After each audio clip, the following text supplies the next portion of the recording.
Police department. Hey, are you Mr. Wiley? Yes, sir. Hey, I'm so sorry. Okay. So, do you remember what she was last wearing? I left for work yesterday, so I work at night. When Andrew Wiley reports his 12-year-old daughter missing, most believe she will return, just as she did on the previous occasions she was reported missing. But authorities have no idea that this time will be different. Have you ever seen her around here? No. Oh my God, it's a child predator that stays in the neighborhood. Sub comments, you mentioned that you heard a rumor that she was being groomed by a 20-year-old man. Yeah. I have never heard this rumor. The best way to put it, she has a tendency to hold on to that kind of stuff, but she also still has the mind of a child. Despite an extensive search, detectives uncover no leads or anything that explains how or why the child disappeared.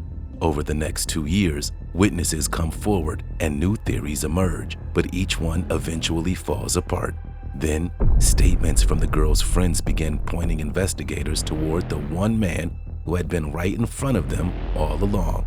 But nothing could prepare them for what had happened to this little girl, or why. Once, she was sad because she was scared to go home and used to touch her and stuff. I told her you need to go tell somebody. You can't just sit there and let it happen because it's gonna keep bottling up. Did something happen to cause Lori to run away? Any sense? Do you even care?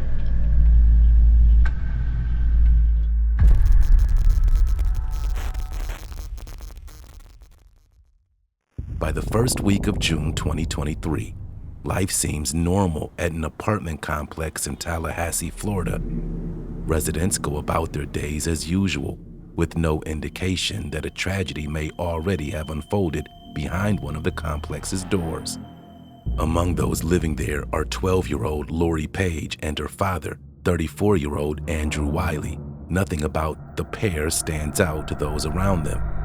Then, on June 3rd, everything changes when Andrew contacts law enforcement and reports that his daughter has disappeared.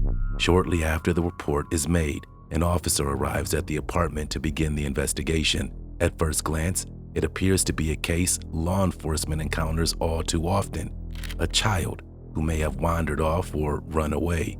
But as the first questions are asked and details begin to emerge, the situation looks far more troubling than anyone initially expected.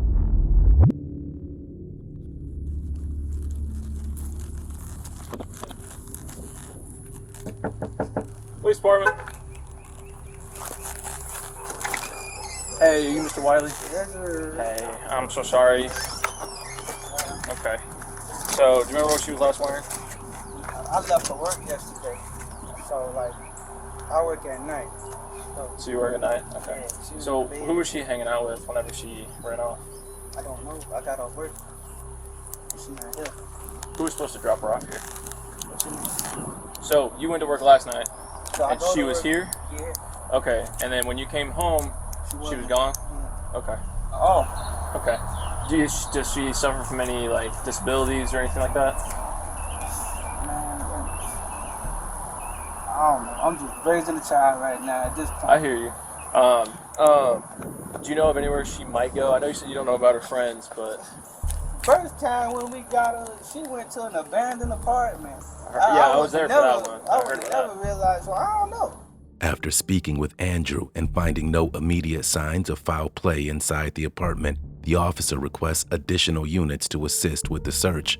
For most of the responding units, Lori's disappearance isn't entirely surprising. Lori had been reported missing once before and was located at a nearby apartment less than a day later. With that history in mind, many officers view the case as a likely runaway that will soon be resolved. What they don't realize is that the answers they're searching for are much closer than they think. With this, officers begin by canvassing the neighborhood, hoping that someone might have seen or heard anything.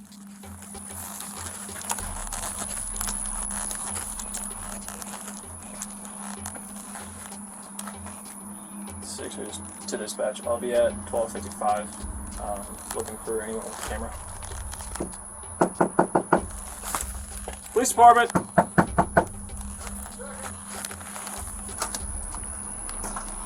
Hey, sir. How's it going? My name's Officer Bab. Hey, one of your neighbor's daughters actually ran away, and I see that you have a camera. Okay. Do you know if your camera reaches, like, pretty far out into the neighborhood, or is it, like, kind of stops right I here? mean, I can see there to there. Is there a way that you can look at the camera footage, because it's this gentleman here, and see if like a 12-year-old girl left? It'd be anywhere from like 11 p.m. to like 10 a.m. I know it's a really long time, but If it caught the move, let me grab my phone. that'd be awesome. What am I looking for? You're like a little girl, like 5 foot tall. Like, Yeah, I you know. I've seen her. Okay. Yeah. Do you know if you've seen her like in the last like day or so, like this morning walking around or anything? No, I haven't been outside or seen anybody today. All right, history.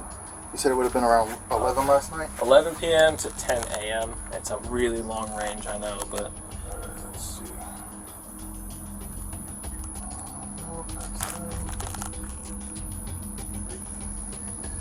you have a really good angle. Yeah, I mean, that's 8 o'clock yesterday. Okay. So, Well, she did not catch her leaving. thanks for trying. I appreciate it.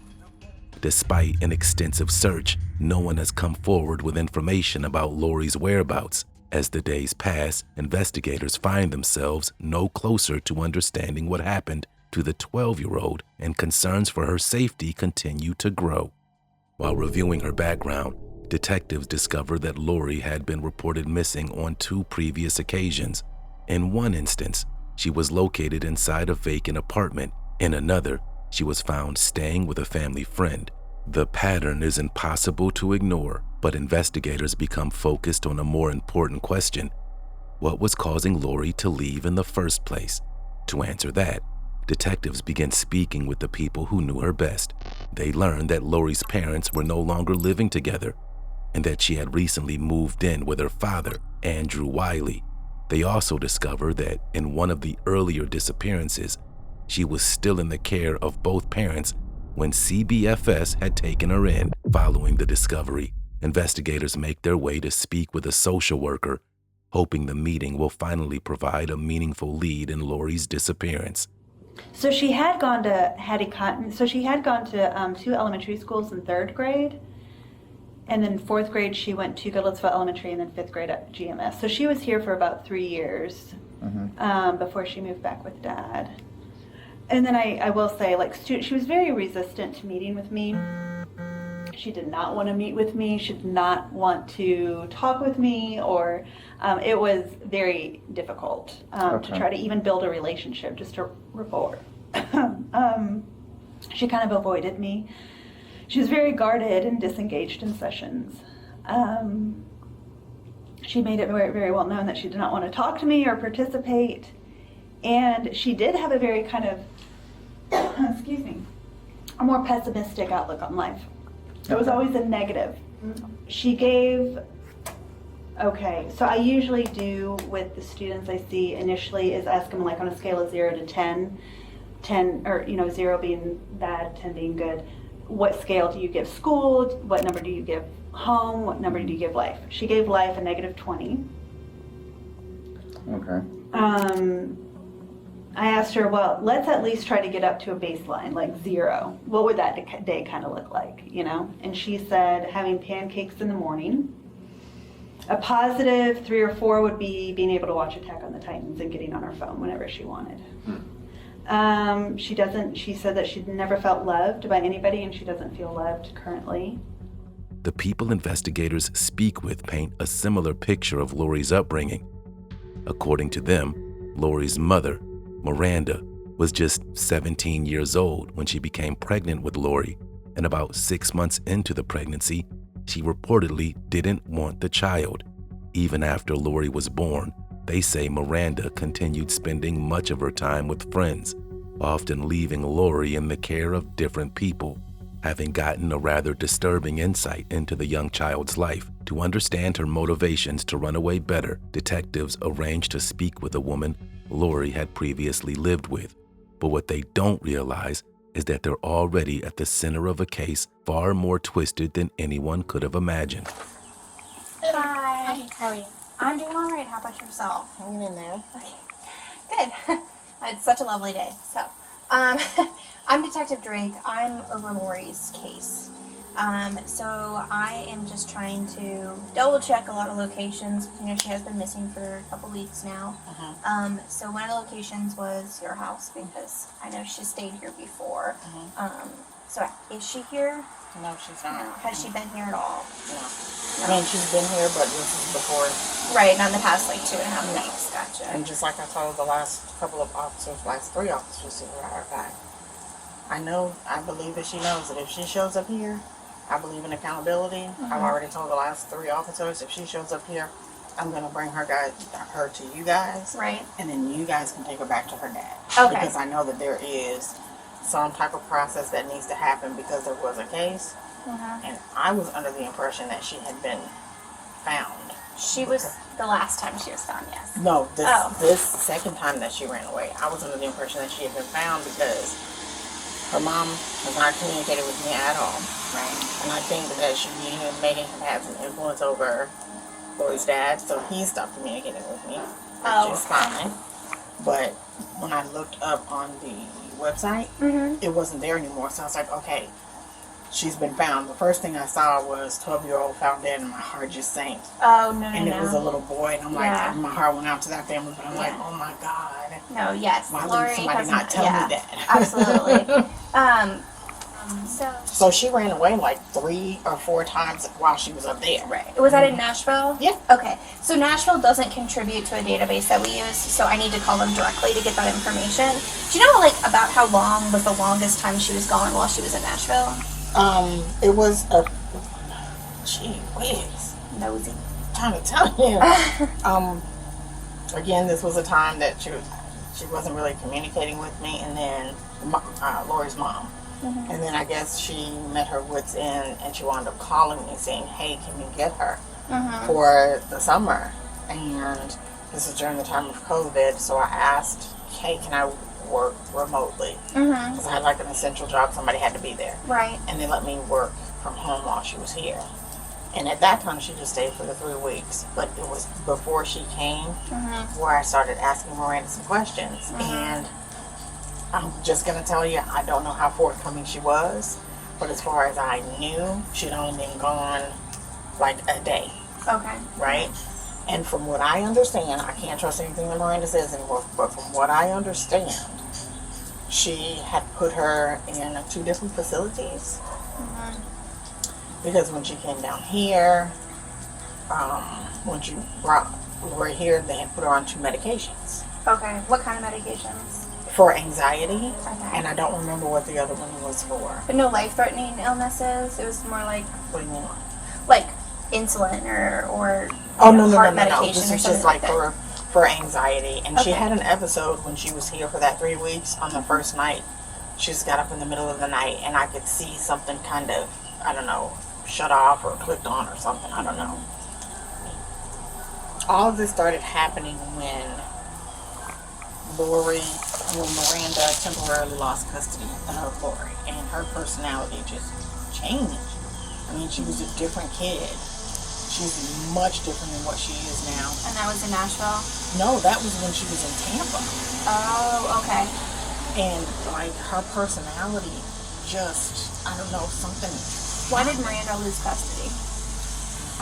Well, Lori stayed, so Miranda would kind of pass Lori off on different people because she wasn't equipped. Right. I guess. So she'd kind of pass her off on different people, and Lori is really good at spinning lies.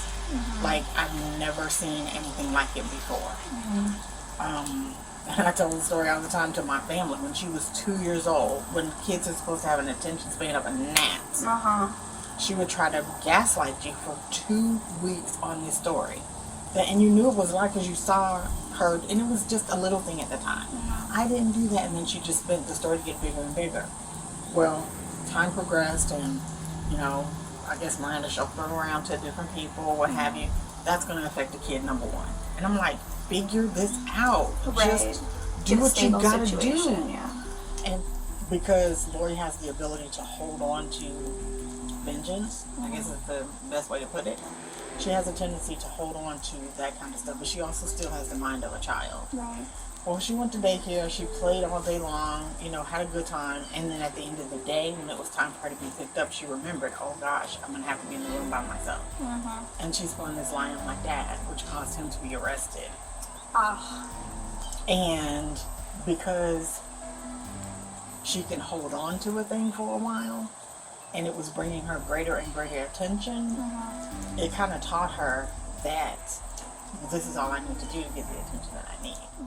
While detectives had not been able to locate Lori at this house, it had given them a deeper insight into her life. At the tender age of 12, Lori was already on anxiety medication, would tell inaccurate stories, and was prone to pulling stunts to get attention. Investigators are still hoping that Lori simply left her home to get that attention, but as weeks roll into months, that explanation starts to feel less likely. As the months pass without any sign of Lori, investigators become increasingly worried about what may have happened to her.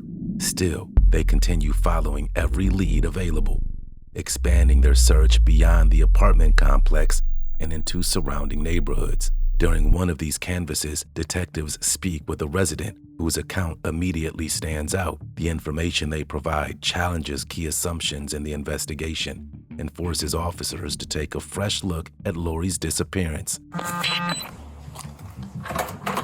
Hey, how you doing? You ever seen this guy right here? No. Oh, sorry. No, we're just looking for a missing girl, but... You ever seen her around? No, what happened? I'm working. Oh, I can't give you the sorry. that's why. No, what happened? It's been so weird around here. Something happened to my car. Oh. Something happened to my car. It's so weird around here. I swear to God. Is this a person that lives over here? There's this girl here, from around yeah. here that's missing. Have you ever seen her around here? No. Oh my God. It's a child predator that stays in the neighborhood. Y'all know? What do you know about him?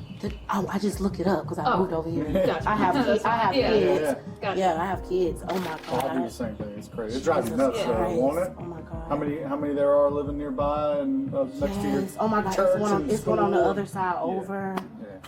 I'm working, guys. I'm sorry. Okay. I have to get back to work. All right, we're just saying if you guys ever No, I seen haven't that. seen it. Okay. Oh my God. Thank you. Yeah, you can keep going. The resident's statement introduces a possibility that investigators had not seriously explored before. During their review of the area, detectives had identified several registered sex offenders living nearby, and they could no longer rule out the chance that Lori's disappearance involved one of them. If that were the case, it raised troubling questions about what may have happened to the missing 12-year-old. At this stage, investigators have no evidence linking any of those individuals to Lori's disappearance. But with so few leads available and the stakes so high, detectives decide that every possibility must be thoroughly investigated. Hey, are you Mr. Glasgow? I am. So I'm Detective Rebelli, Detective Taylor with the Tallahassee Police Department. So we're actually working a missing person case. Okay. I don't know if you can kind of help us out. So we're trying to canvass the area to try to find her. I have a few questions if you don't mind me asking. Sure. Okay. You have a minute? I do. Yeah. Okay, cool. How long have you lived at this house? I think August 2022. August? Okay. I'm on probation, just so you know. I don't know if you're aware of that. Okay. Okay. Thank you for telling us. Yeah. Does anybody else live here with you? No. No? Okay. Are you currently employed anywhere? Yes, I am. Okay. Would you rather us come inside? It's up to you. Okay. If you're okay with that, yeah. I mean, I don't know if you're. We talked to a few other neighbors. Whew, my eyes are trying to adjust. So, a missing person in the neighborhood? So I'll show you her flyer. So she was in this area, not specifically this neighborhood, but she's in this area. So we're knocking on several doors. We talk with multiple neighbors.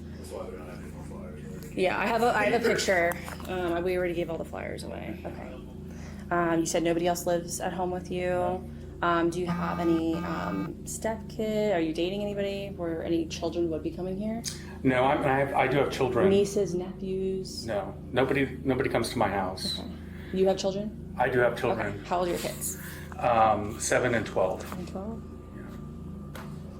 Girl, boy. 7-year-old boy, 12-year-old girl. Refrigerator art. Yep, there you go. Where are your children? Do you have like a shed or anything in the back? There is actually. Do you want me to go back there? Yeah, when he comes down. Okay. If you don't mind, like I said, I mean, you do not have to let us do this at all. I just want you to understand that. No, I don't want to be any kind of hindrance in any way.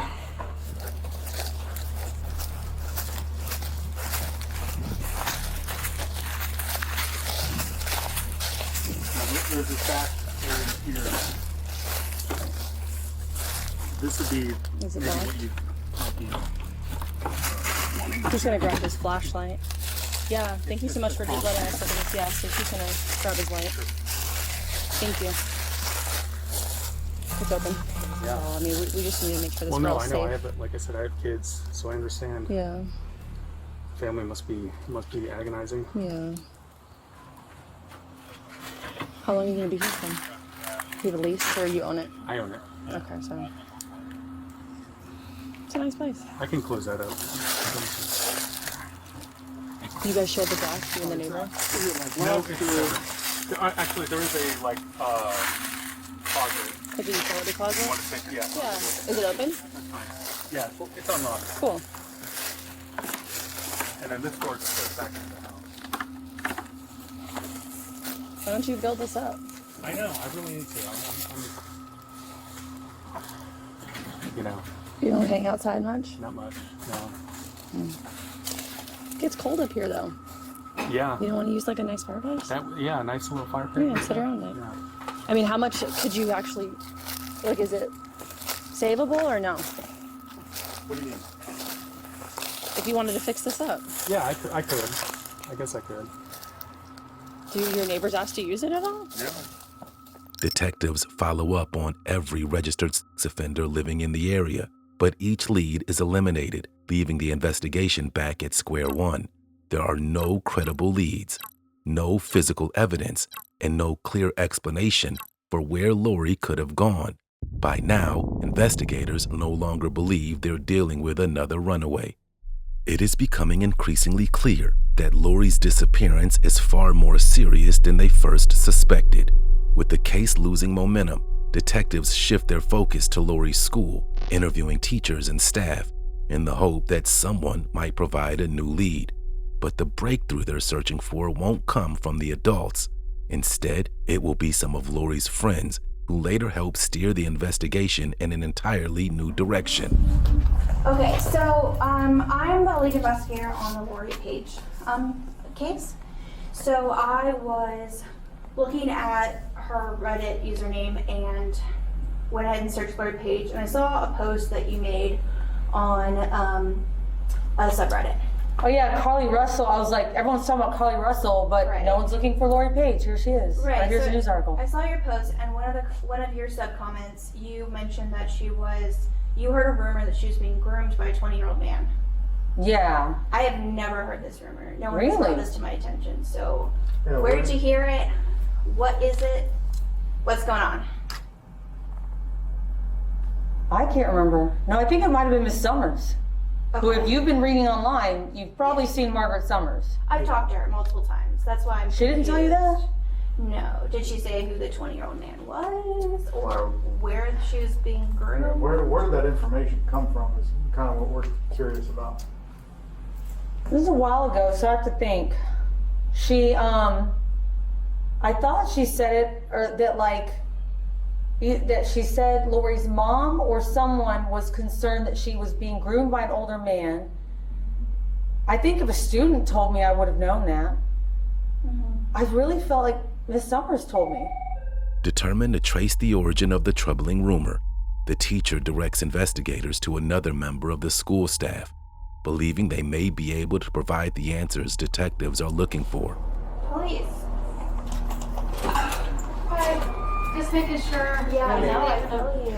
Hey, are you normally Dalton? No, I'm with Miss Ortiz. Okay, this is so embarrassing. Okay, remember like months ago that Carly Russell fake kidnapping thing was happening? Yeah. So I posted on Reddit, I was like, okay, so this is real fake, then why are we still talking about her? How about this one? Here's a real missing girl I posted on there. About Lori. Yeah, about Lori. And then in one of the comments I told someone that I heard rumors that she was with like a 20-year-old man that was possibly grooming her. So the police want to know where I heard it. I don't remember. I thought I heard it from you. No, I never.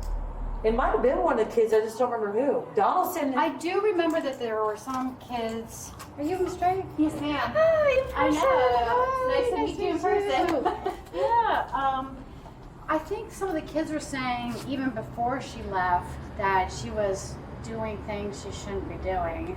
But you could ask Stephen Woods.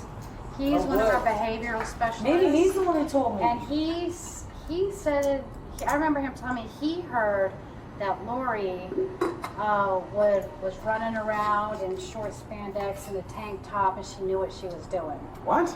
So I was like, I think you should learn to praise things. yes. That might have been where I heard it. No. But I interact with this kid every day. No. That would be weird.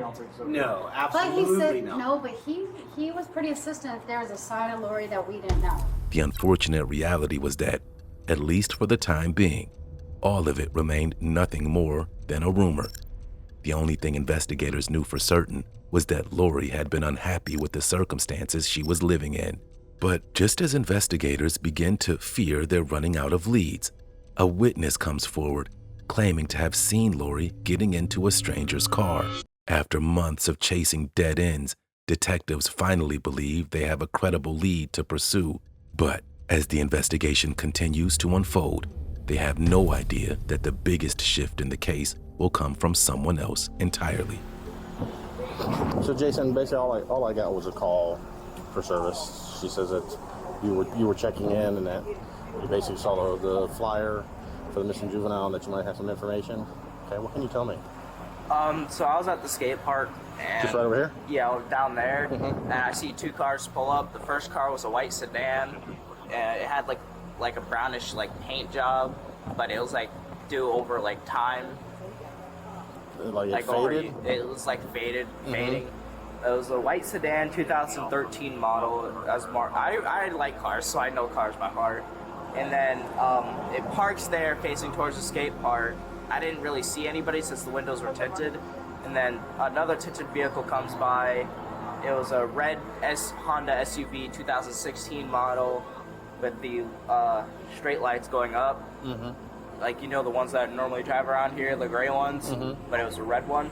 It pulls up. I see her get out of the white car from the back seat, go back, get her stuff, and then go into the SUV, and then the SUV just drove off. As far as her stuff, you mean like a bag or something? Like a duffel bag. Like a duffel bag? Yeah. Okay. And when you said she went and got her stuff, where did she get her stuff from? The back of the white vehicle. Like in the back seat or the trunk? The trunk. So she gets out of the back seat. Remember what side she was on? Driver's side, passenger side? Passenger side. Drives away. About how long ago was this? About 2 days ago. 2 days ago? Yeah. Okay. With this new information, investigators widen their search once again, canvassing the nearby skate park and tracking down vehicles matching the witness's description. But after exhausting every avenue, they find nothing to support that tip.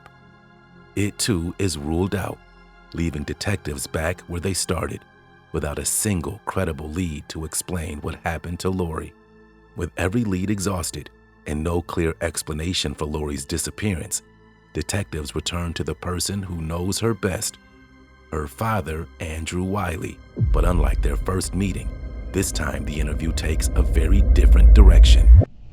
Was there anything that happened that would have caused you to miss work or anything like that during that time frame? No, I ain't really. Like I said, I talked to her a lot, kind of, see where I'm at, but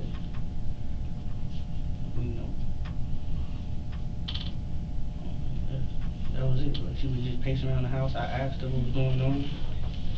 She thought she was just trying to figure out why her mama don't love her. And we talked, I hugged her, told her it's gonna be okay. Did she ever walk out and come back after a couple hours during that time frame? No. Because you know, what we can do is look at phone records from back then, see if she called at a certain time to where you were working or anything like that, if she knew the number. Like I said, we're trying to look at everything possible. And, you know, when it comes down to it, it's about a missing 12-year-old girl who hasn't been home in 7 months. And making sure that we've done everything we can to find her.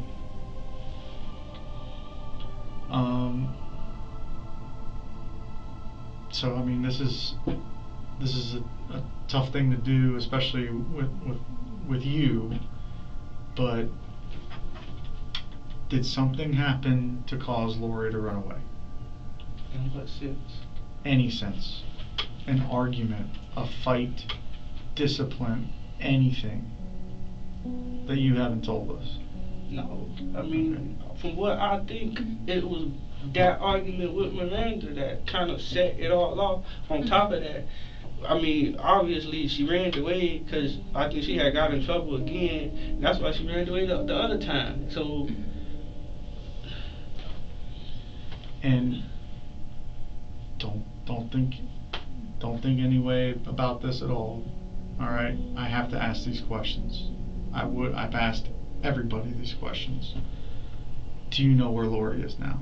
no, I do not. Okay. No, I do not. And if I did, child, I know. After reviewing Andrew's employment records, investigators learned that he had taken time off work around the time Lori disappeared. On its own, that doesn't immediately raise concern. But when detectives examine his location data, they discovered that he made an unusual drive while he was away from work, a trip that quickly draws their attention. But now, as they mention it, Andrew has a standard answer: denial. So, some of the things we did is we looked at kind of where you were. We have, we have all kinds of tools at our disposal. All right. If you're okay with this, all right. So, it looks like you may not have been at work certain days during that time. That's why I kind of asked you, was there anything that would have kept you home? Do you remember not going to work or calling in sick? You were supposed to be at your shift and didn't? no. You don't remember any of that? Okay. Because it looks like you work all the time, and then there's a couple days you don't go to work. So. What you mean? There were a couple days during that time frame you didn't go to work. Time frame being the last time Miranda showed up that week before to Lori being missing. missing. You coming home and not finding her. Do you remember calling in sick any of those days? No. Okay. And the reason we're asking was, there something happening at home that would have caused you to think that you couldn't go to work for whatever reason? No. Okay. Despite their suspicions, detectives have no evidence to tie Andrew's involvement, and for now, they let him go, but quietly keep him on their radar while still exploring other leads and possibilities. A full year has now passed since Lori disappeared. Investigators understand the grim statistics surrounding missing children who are not located within the first 48 hours, and they know the chances of finding her alive have grown increasingly slim. But they refuse to give up. Instead, detectives take a new approach, reaching out to Lori's friends in hopes that someone may remember a detail that was previously overlooked. During one of those conversations, investigators receive information that begins to confirm their worst fears. Hello. Hey, Miss Addison, this is Detective Childers with TPD. Do you remember speaking to me earlier? Yes, yes. Hey, I was wondering if now's a good time to talk to Amaya. Hold on 1 second. Hello? Yes, ma'am. Yes, ma'am. She's here.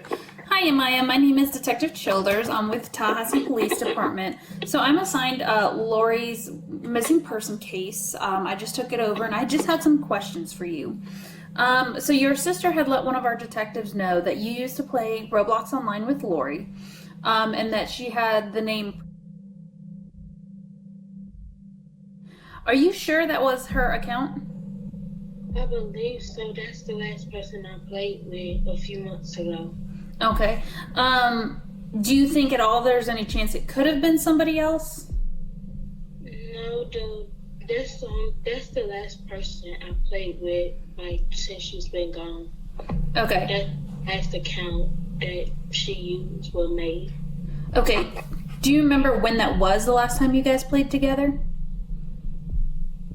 The last time I was in Tallahassee, like, when was that was? I'm sorry, say that again? I said the last time I was in Tallahassee, I'm not sure, but it was a couple months ago.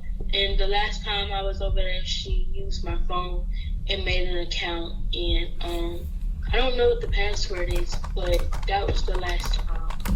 Okay. So do you remember if by chance that would have been in the summertime?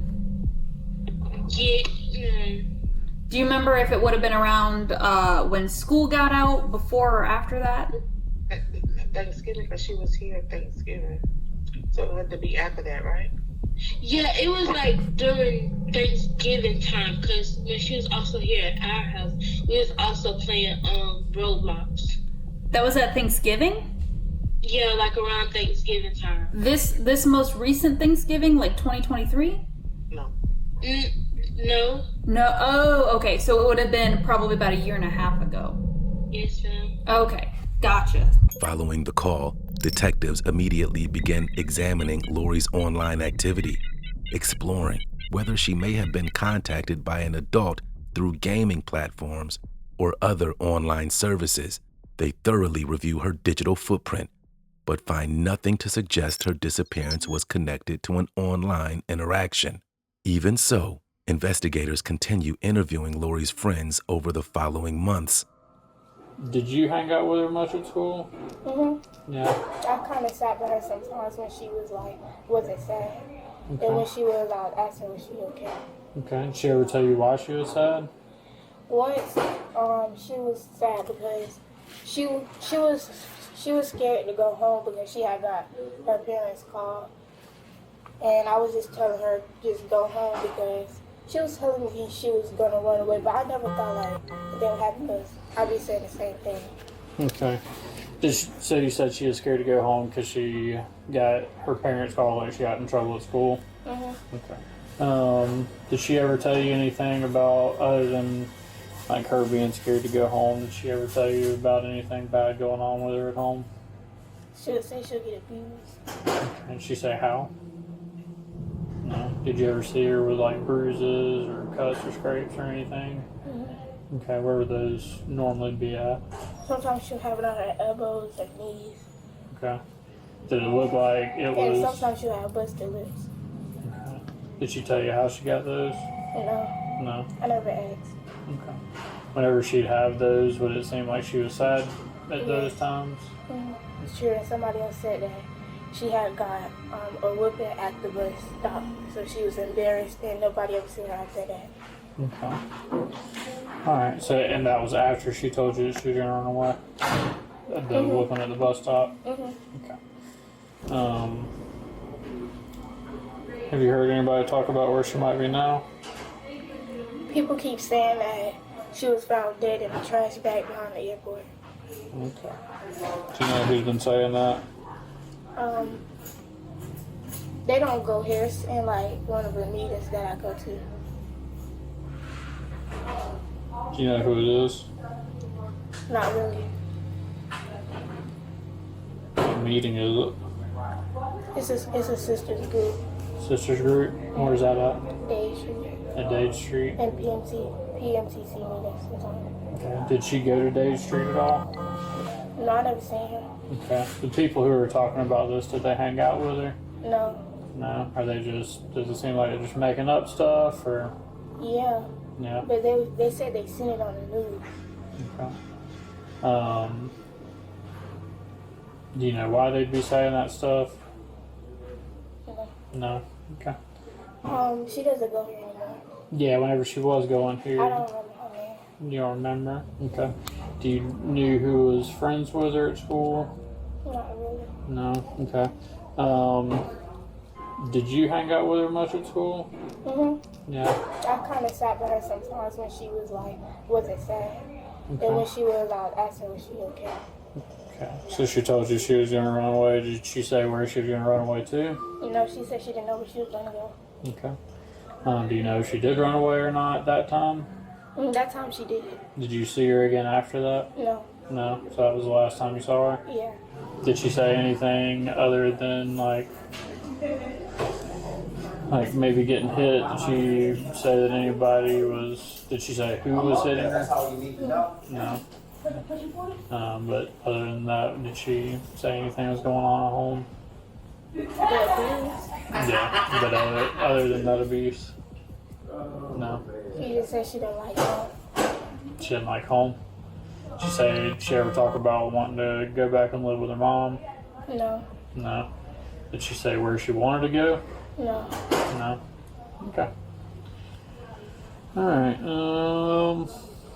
I think that's about all the questions I've got. I appreciate it. Do you have any social media, Facebook, Instagram, anything like that? While the children's statements have already raised several red flags about Andrew, it is during a conversation with her best friend that detectives hear something that changes the direction of the entire investigation. Hell no. She just she was very quiet and she didn't say nothing very much. But she always used to talk to me and my friend Palin. But she used to tell us stuff about her dad and her family, but she never I kept telling her go tell somebody, but you're not telling anyone. Running away is not gonna solve it. You're not telling nobody. So we was very close. And then when I heard she went away, I thought she went to her friend's house because that's where she went last time. But she didn't go there because they couldn't find her there. So she just left, she just vanished. What was the stuff that she was telling you about her dad and her family? But she said her dad don't feed her, and her dad used to touch her and stuff. I told her you need to go tell somebody. You can't just sit there and let it happen because it's gonna keep bottling up, and one day can't take it anymore. You're gonna end up doing something that you don't want to do. Right. So I told her you need to go tell somebody, or else it's just gonna keep happening. And when I found out she went missing, I was like, well, y'all need to go check her friend's house. Maybe she'll be over there. And then she wasn't there, and her friend said they haven't seen her either. So I was panicky. I literally left my house to go look for her. You know how long I walked? How long I had to get to her friend's house? That's a long way. I walked from my house to her friend's house just to look for her, and she wasn't even there. I was panicking so bad. Cause I was thinking what if she got kidnapped or something? But I try to think positive, even though she been gone for almost a year. It's a new year. Yeah. She been gone since 2023. It's a new year. That's a long time. Did she ever tell you why she wouldn't tell? What she thought would happen if she did tell somebody about all that? What did she think? She told me that her dad was gonna kill her. So, yeah.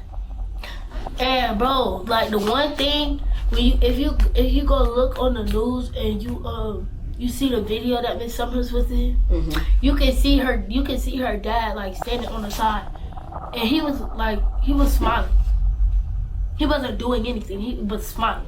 He was looking and he was looking around while they was over there, while they was searching for Lori, right? He's sitting on the side smiling and looking around. Baby, you're not gonna look for your child? Something's wrong with you. I ain't gonna say that because you might put me in handcuffs, but no, I'll scrap with him because you literally sitting on the camera and you're smiling. You're not. While all the other people from our school, from here, are looking for your child and you're smiling. What are you smiling for? Trust me, I get you. I get you on the frustration on that. And this is why, if I see her dad again, he's done with me because I'm really gonna beat him up. As detectives revisit everything they know about the case, they begin taking a closer look at Andrew's actions following Lori's disappearance. They noticed that he showed little urgency, offered very little information during the investigation, and never once reached out to investigators for updates. At first, Detectives had assumed that this was simply how he was coping with the situation. But viewed in light of this new information, his behavior now seemed increasingly suspicious.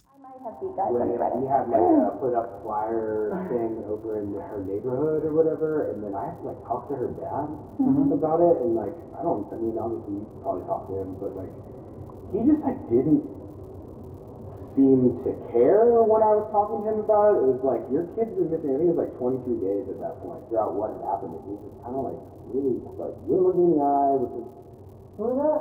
Her dad. Like, it was just weird, you know, it's like, I don't know, like, my experience as a teacher, like, I was only a first year teacher at that time, but it's still just like, I don't know, like, if your kid's been missing for 23 days and you interact with pop culture at all, like, you know, like, you should be scared or like something. With Lori's friends consistently pointing investigators toward Andrew, detectives returned their focus to him. They began re-examining his movements, the timeline, and taking a fresh look at the evidence they already have. But instead of clearing him, everything they uncover only adds to their growing suspicions.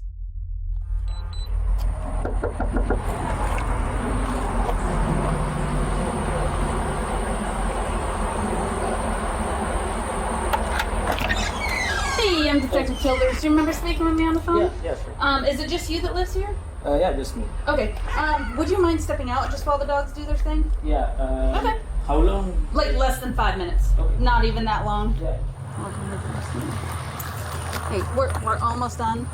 We really appreciate your help. I'm sorry to keep inconveniencing you. Honestly, I'd be surprised if we found something. It's been so long since I. Well, I know. Yeah. Was there anything in the apartment that was left when you moved in? Yes. Actually, no, absolutely nothing. I just keep getting his mail. Is it Wiley? Keep getting his mail? Yeah, Wiley, yeah. Yeah. Okay. Yeah, we've been looking for the person for a year now. Wow, okay.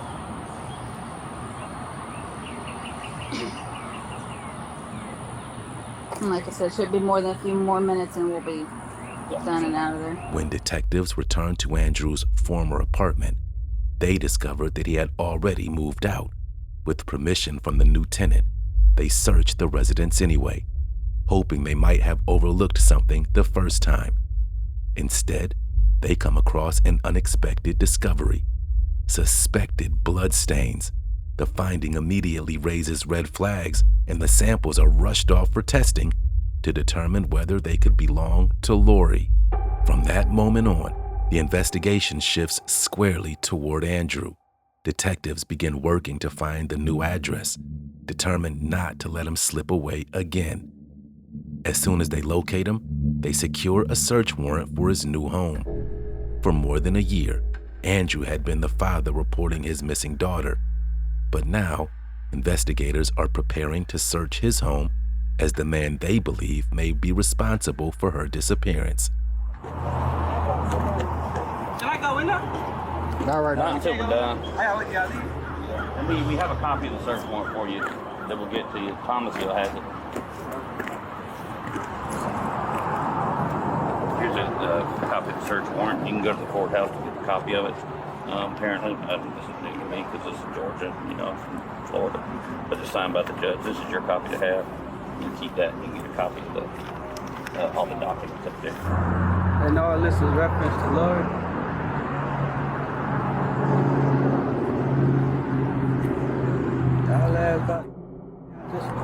Andrew remains calm throughout the search, showing little sign that he's worried investigators will uncover anything that could connect him to Lori's disappearance.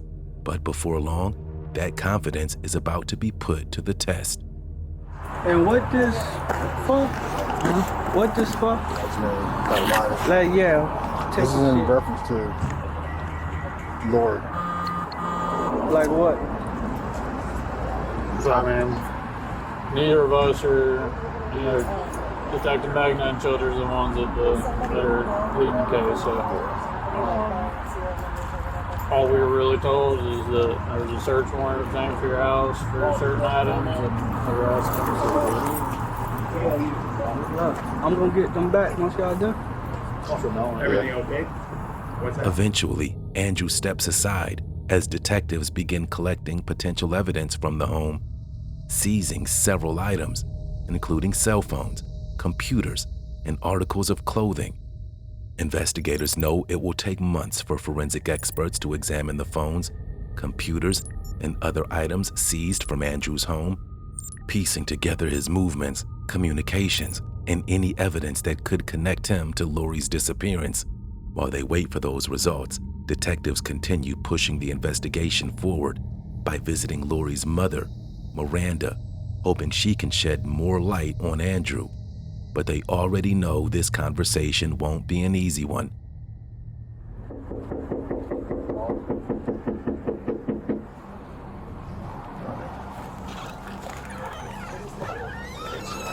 Hey, Miranda. For a buckle swab. I guess you had an appointment with Nashville PD and weren't able to make it for some reason, and you wanted to go ahead and do that now if you're able to.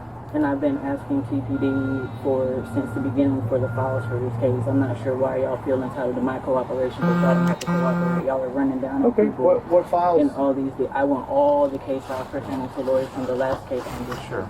So, just to give you kind of an update on what we've been doing since we got here. I mean, we're pulling out all the stops. It's too late. You're pulling out all the stops too late. Okay.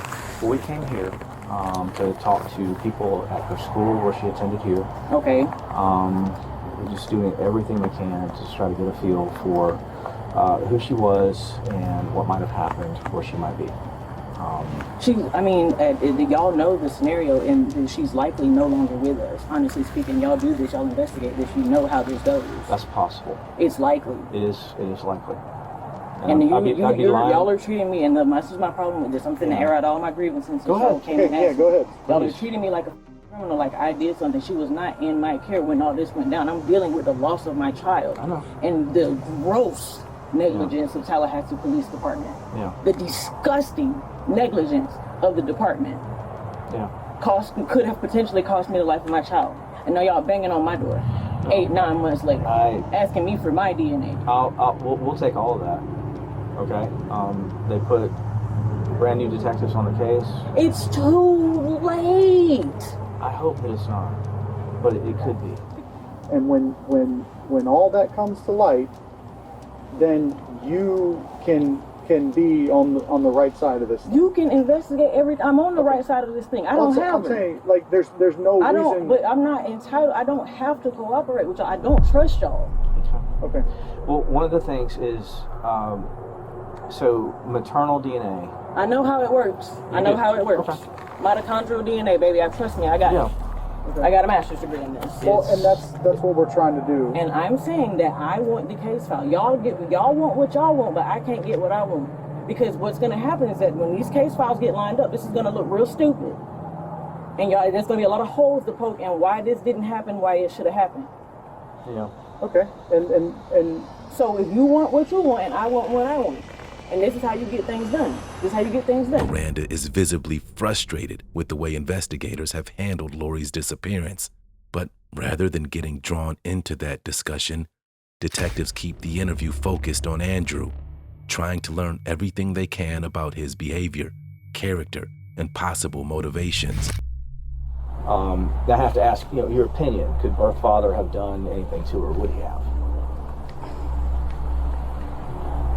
I can't speak on that as a fact and say because I don't know. I don't think that he would have because I mean. That's what I'm asking. Your gut feeling. That's important to us. She's been down there like for summers and Christmas, so I don't think that he would hurt her. I really hope he wouldn't. And nothing happened while she was down there. No allegations of even any kind of abuse at all, or nothing like that. Not that I am aware of, but he didn't talk to me. Yeah. Okay. I get it. But I'm not gonna say like he didn't, but I don't. Yeah. I hope he wouldn't hurt her. And we have no evidence that he did. I mean, forensics has have went over his apartment with a fine-tooth comb. And he's been helpful. He's actually provided a swab for his DNA as well. He should. He was negligent. Yeah. Right. This is his fault. Unfortunately, the conversation does little to move the investigation forward. Miranda is unable to provide anything that further points detectives toward Andrew. But just as that lead runs dry, the forensic reports begin arriving. And what they reveal is exactly the kind of smoking gun investigators had been hoping to uncover. Data recovered from Andrew's phone places him in a remote part of Georgia on the very day Lori disappeared, directly contradicting what he had previously told detectives about never taking time off work. Investigators also uncover search history for isolated locations, suggesting the trip may have been planned in advance. At this point, detectives are convinced Andrew knows exactly what happened to Lori, but what they still don't realize is that the biggest revelation in the entire investigation is yet to come. 3 days later, investigators make a heartbreaking discovery. In a remote area of Thomas County, they locate Lori's remains. Forensic testing confirms the body is that of 12-year-old Lori Paige, combined with Andrew's phone records, which place him in the same area around the same time she disappeared. Detectives now have the evidence they've been searching for. The very next day, investigators move in to arrest Andrew. Unaware that Lori's body has already been found, he has no idea that the investigation has just reached its turning point. As Andrew is brought into the interrogation room, detectives hope he'll finally explain the one thing they still don't understand. Why did he do it? But if they expect a straightforward answer, they're about to be disappointed. I mean, if I were in your position, I'd have a ton of questions as to why I was here now. And I'm not going to pretend you're not a smart man. I know you're a smart man, so you understand the difference between murder, manslaughter, and everything in between, right? Negligent manslaughter, any of those things. You understand that? You've seen people come in and out of that prison, day in, day out, different types of charges. How do the ones look that are charged with murder versus the ones that are charged with lesser offenses? Do they look different? Do they act different? Which one do you want to be?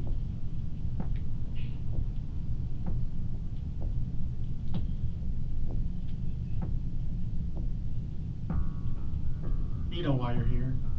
Like I said, I'm not playing games with you.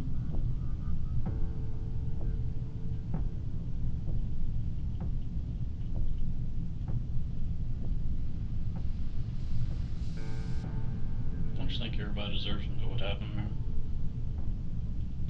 If anybody, for you. You want everybody to think you're a monster?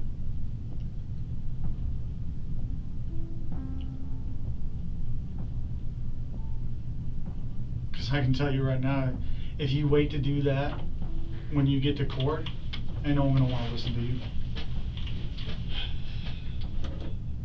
Your chances right now, we can amend charges.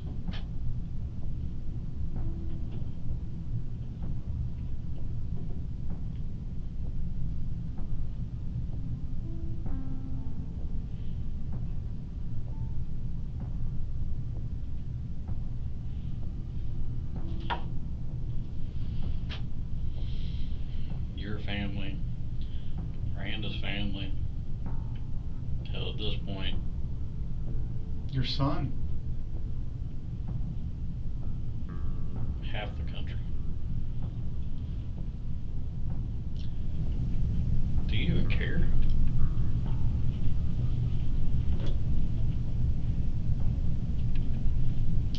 I mean, honest question, man.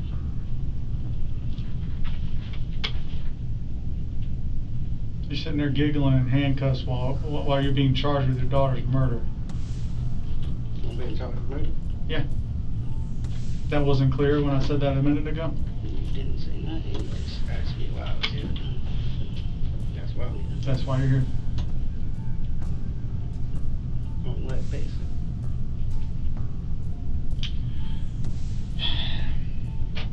I mean, we're talking about a 2-year investigation. We're not going to sit here and go through every piece of evidence, but what we can tell you is that we have enough evidence to charge you with murder. Charge random people.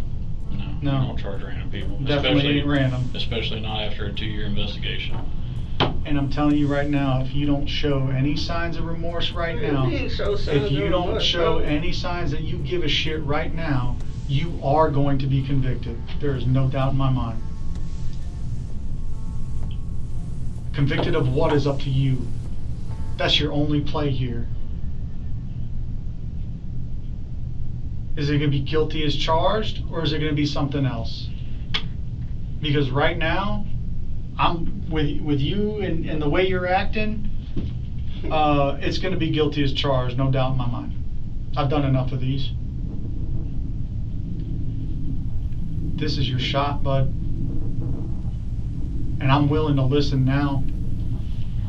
I'm willing to file any information that you have to go along with this case.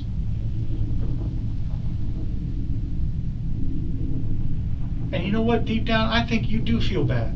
I think you do have remorse for what happened. And I think you got scared and did some stupid shit so she wouldn't be found. So you ain't found my daughter. That's all you're concerned about, whether or not we found her? Yeah.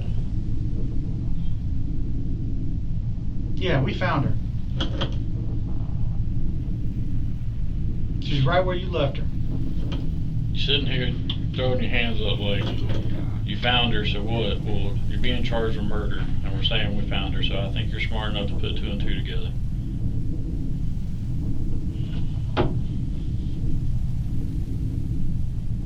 So like I said, I'm willing to hear you out. We need to get this right. But right now, the way things are, it doesn't look good for you. Make it look better.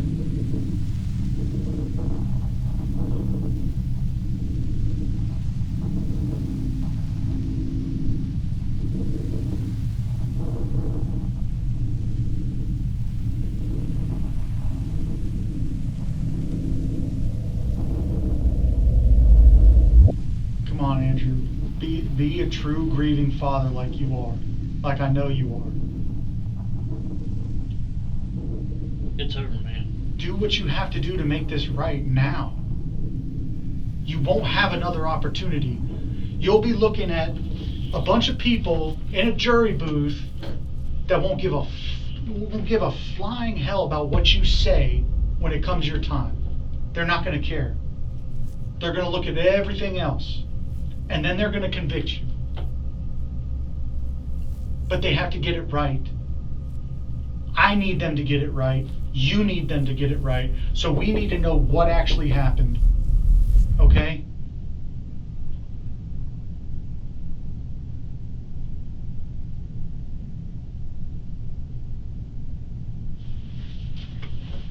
Was it a mistake? Was it an accident? Listen, man. Keep it up, man. This is your life, not mine. Shit.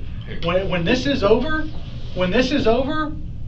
that's it. That's the only opportunity you're going to get. I'm going to go about my business. I'm going to work the next case.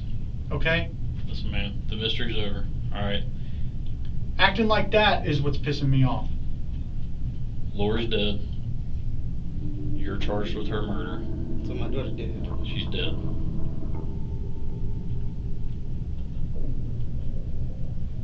We found her remains. Where? You tell us.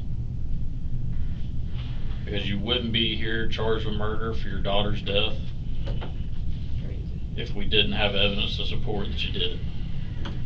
We wouldn't be doing it off speculation. We wouldn't be doing it off somebody thinks you did it. You've got evidence to support that you did it. You got evidence. Mm-hmm. Plenty of it. That I killed my daughter. Mm-hmm. That's what you're saying. Yes. And that is why you're here right now. So why we talking? Because what we want to know is, how did it happen? That's what we're giving you the opportunity to tell us. Did you just get mad at her one day and decide this is the day? Was it an accident? Did something happen and you got scared after the fact? Did you plan it? I mean, those are all questions I would want to be answered if I were a jury. We wouldn't be doing our job if we weren't sitting here asking you these questions to try and give you the opportunity to tell us what actually happened that day. And if I were on trial for it, I would like to give the jury those answers before they speculate as to what it was. Because them coming up with their own ideas is going to be very bad for you.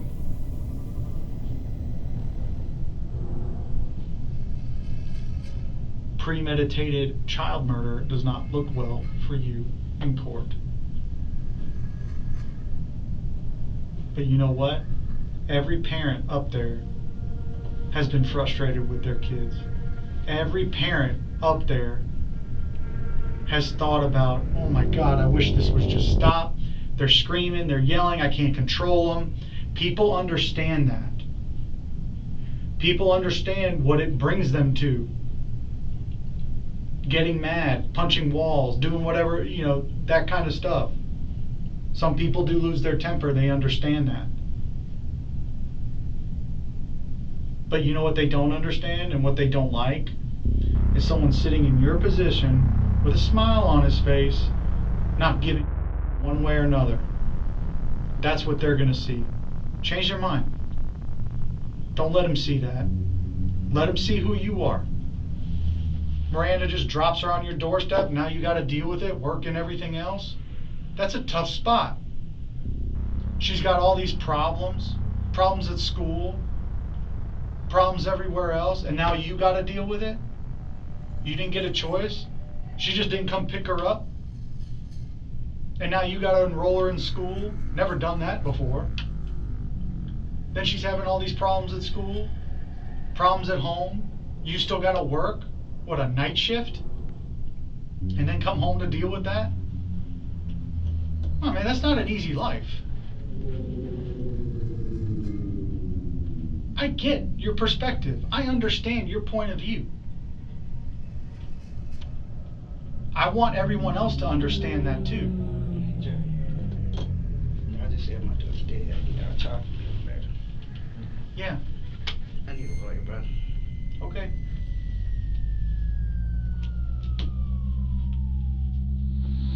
With Andrew invoking his right to an attorney, the interrogation comes to an abrupt end. Detectives are left without the answers they were hoping to hear from him, but they won't have to wait much longer. The final round of forensic reports is about to reveal the motive they had been searching for, exposing a horrifying reality. Investigators concluded that Andrew had been physically and sexually abusing Lori over an extended period.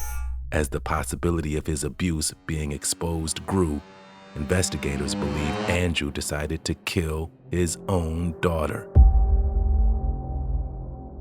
However, just 2 months after his arrest, Andrew died from a pulmonary embolism caused by a blood clot that blocked an artery. For Lori's mother, her friends, and the community, his death brought no closure. Their focus remains on honoring Lori's memory and remembering the 12-year-old whose life was taken far too soon.